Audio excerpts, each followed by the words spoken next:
Hey everyone, it's me. First off, my face is burning hot right now, and whenever I feel that, I just know that my cheeks are red. I don't even know why I bothered looking in the mirror to see if they are, because I should already know that they are, but the lighting is kind of crappy right now, but so I don't know if you can see how red it is,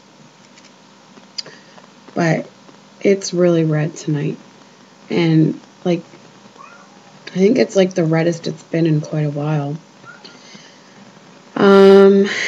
Anyways, as you can hear, my voice is sounding a little bit better right now. It's still coming and going though.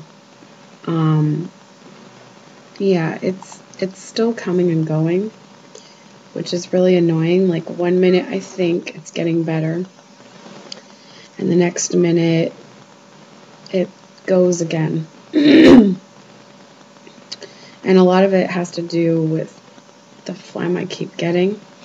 So like sometimes if I get a lot of phlegm stuck in there and I'm trying to clear it, then next thing you know I don't have a voice.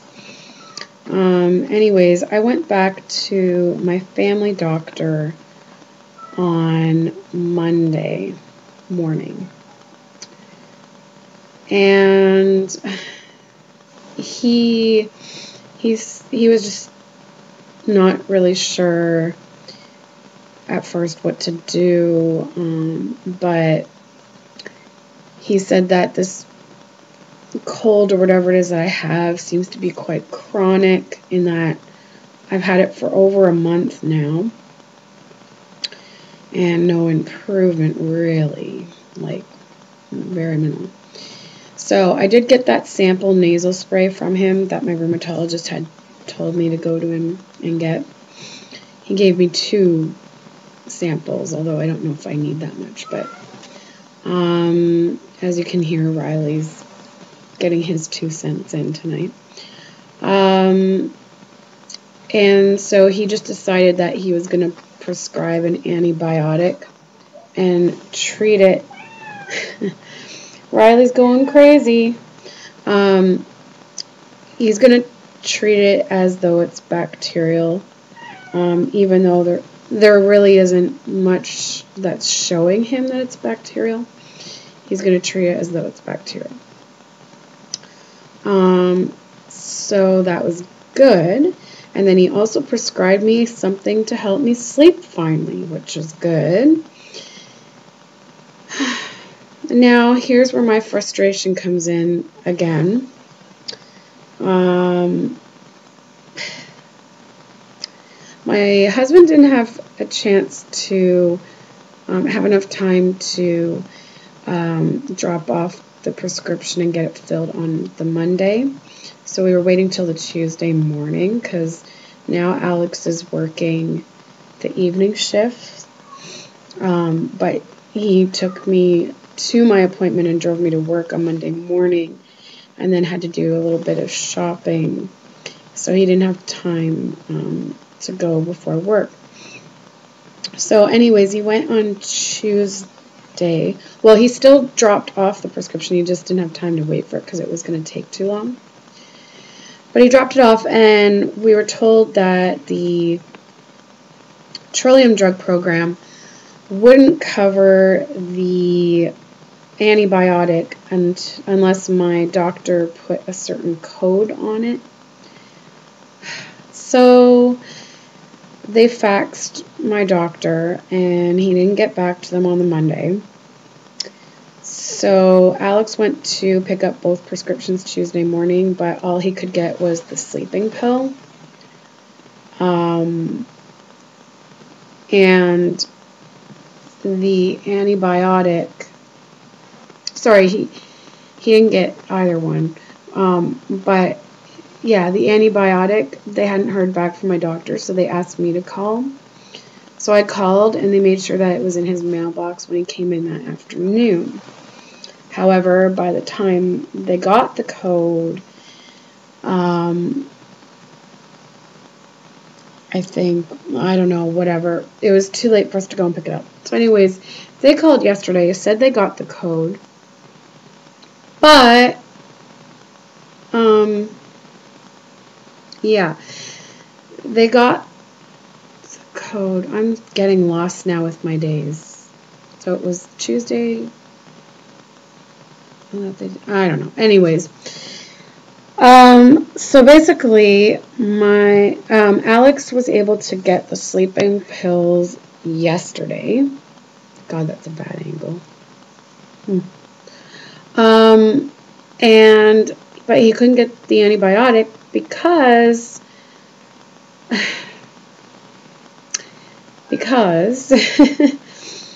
they heard from the doctor, they got the code, but then they noticed something on my file. They noticed that I was taking Sotalol. So I spoke to the pharmacist last night when I got home, returned her call. Turns out this antibiotic could cause irregular heartbeats, which I'm already experiencing. And so they wanted to know if my doctor was aware of that, and I said, you know, he knows all of the conditions that I have, he knows all the medications I'm on. So they need to contact him again to double check to make sure I can take this antibiotic. So it is now Thursday. I still don't have the antibiotic. Still haven't heard from him. There's no message on her answer machine. So no antibiotic. So I don't know when I'm going to get this antibiotic. Wonderful.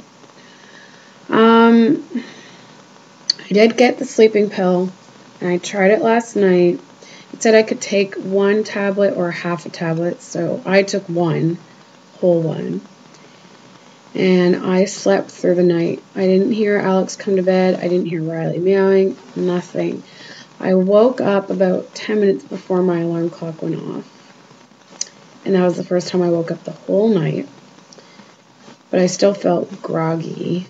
I don't know if that was leftover effects from the medication or whatnot, but I kind of felt like I had vertigo a bit almost all day, and I still felt kind of tired.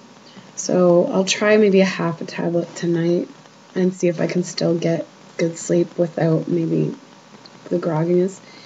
And then, you know, my doctor said not to take it every night. He's just hoping it'll help reset my sleep clock. And so we'll see if that works. Next thing. I don't know if you can really see it here, but I am getting, yeah, I don't know if you can see it. The lighting's pretty bad, but right there, there's these little red bumps. This is a really big one, and I had like a cluster of them here, but some of them went away. But there's this one, and I have ones that have left scars, and I don't know if you can see it. There's another one that's healing up. Whoops. See that red dot? And there's just, again, I don't know if you can see it, but this red bump. And I'm getting these little red bumps on my arms, I've had some around the wrist, but it's mostly my upper arm. And I'm feeling some more here coming up because they're itchy, very itchy. And if I scratch them too much, they are like open sores, and then they scab over. And I have tons of them on my thighs, tons of them, some on my knees too. And they only seem to really itch at night for some reason. And they drive me nuts, and I don't know what they are. On top of that, I've been getting a lot of diarrhea for the last few weeks.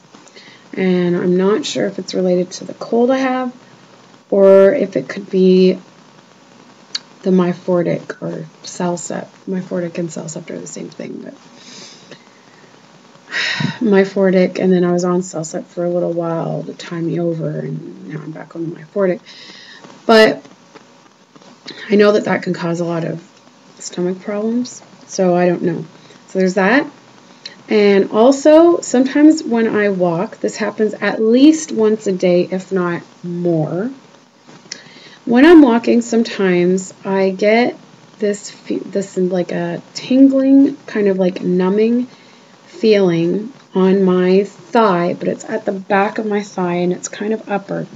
And the reason I notice it is because when my pants brush against it, it feels kind of numb. And it's hard to explain, but when I had my jaw surgery, there was a little bit of nerve damage done in my lip, right, where is it? Right in this area right here. It's actually kind of below my lip. A little bit of nerve damage done. So when I touch this area, or like even a little, there's a little part on my lip too. Sometimes I can feel it more than other times. But I know, like, if my husband touches it, like, it tickles. It kind of tickles because it's kind of got that, like, you know when you go to the doctor and you get the Novocaine or whatever? It's kind of like that little bit of, like, a numbing, kind of tingling feeling, but it's not totally numb. And so it kind of tickles if you touch it, like, right in there. And that's what I'm feeling on the leg. And it literally lasts, like, only, like, 5 to 7 seconds and disappears. And I get this at least once a day, if not more. And I notice it when I'm walking, because obviously when I'm walking, like, your pant kind of rubs against your leg.